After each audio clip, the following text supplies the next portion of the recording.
સુરતની કરીએ જ્યાં લાજપોર જેલ ફરી એકવાર વિવાદમાં આવી છે અને નારાયણ સાંઈના બેરેકમાંથી એક મોબાઈલ ફોન મળી આવ્યો છે। બળાત્કારના ગુનામાં પાકા કામનો કેદી છે નારાયણ સાંઈ। જેલ તંત્ર દ્વારા સચિન પોલીસ સ્ટેશનમાં નારાયણ સાંઈ વિરુદ્ધ ફરિયાદ થઈ અને સાથે આ તરફ લાજપોર જેલ તંત્ર દ્વારા સરપ્રાઇઝ ચેકિંગ શરૂ કરવામાં આવ્યું છે। ઇન્ચાર્જ જેલર દીપક ભાભોરને બાતમી મળી હતી અને નારાયણ સાંઈ પાસે મોબાઈલ હોવાની બાતમી મળી હતી, ત્યારે નારાયણ સાંઈ પાસે મોબાઈલ ક્યાંથી આવ્યો છે તે હવે મોટો સવાલ છે। નારાયણ સાંઈને મોબાઈલ કોણ આપી ગયું તેવા પણ સવાલ ઉઠી રહ્યા છે। જેલના લોખંડના દરવાજા પાછળ ચુંબક વડે મોબાઈલ ચોંટાડેલો મળી આવ્યો હતો ચેકિંગ દરમિયાન અને ઇન્ચાર્જ જેલર દીપક ભાભોરને આની બાતમી મળી હતી કે પાકા કામના કેદી નારાયણ સાંઈ પાસે મોબાઈલ ફોન છે। બાતમીના આધારે જેલની જડતી સ્ક્વોડ નારાયણ સાંઈના સેપરેટ સેલની તપાસ કરી ખોલી નંબર 1માં તપાસ હાથ ધરી હતી, ત્યારે મોબાઈલ મળી આવ્યો।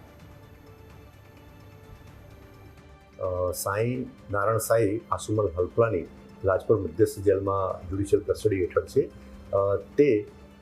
તેણે મોબાઈલ અને બેટરી અને સિમ કાર્ડ એ સંતાડીને રાખેલો છે। આ સ્પેસિફિક ઇનપુટ ઉપર કાયદેસર કાર્યવાહી કરવા માટે લાજપોર મધ્યસ્થ જેલના સ્ક્વોડના અધિકારી અને કર્મચારીઓએ જે તે જગ્યાએ ઝડપી કરી।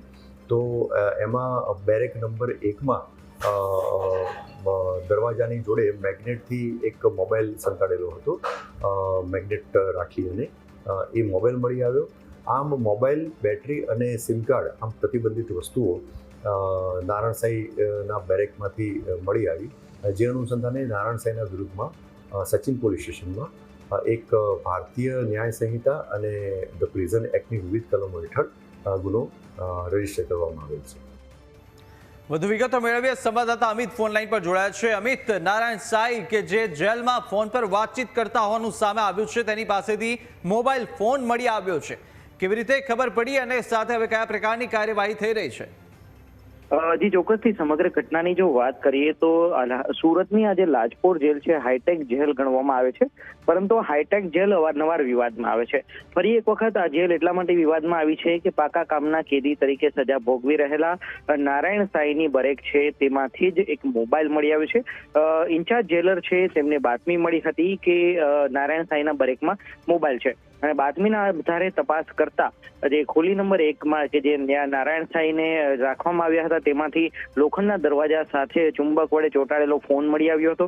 આ ઉપરાંત તેની પાસે રહેલા થેલામાંથી એક જીઓ કંપનીનું સિમ કાર્ડ, આ ઉપરાંત બીજી વાત કરીએ તો એ બેટરી છે તેને સુરક્ષા માટે સંત્રી રૂમમાં છુપાઈ દીધી હતી। એટલે સંત્રી રૂમની તપાસ કરતા જે રૂમના દરવાજાના નકોચા પાસે બેટરી છુપાવેલી મળી આવી હતી। મહત્વની વાત એ છે કે છેલ્લા 11 મહિનાની અંદર લાજપોર જેલમાંથી 12 થી વધુ મોબાઈલ મળ્યા છે।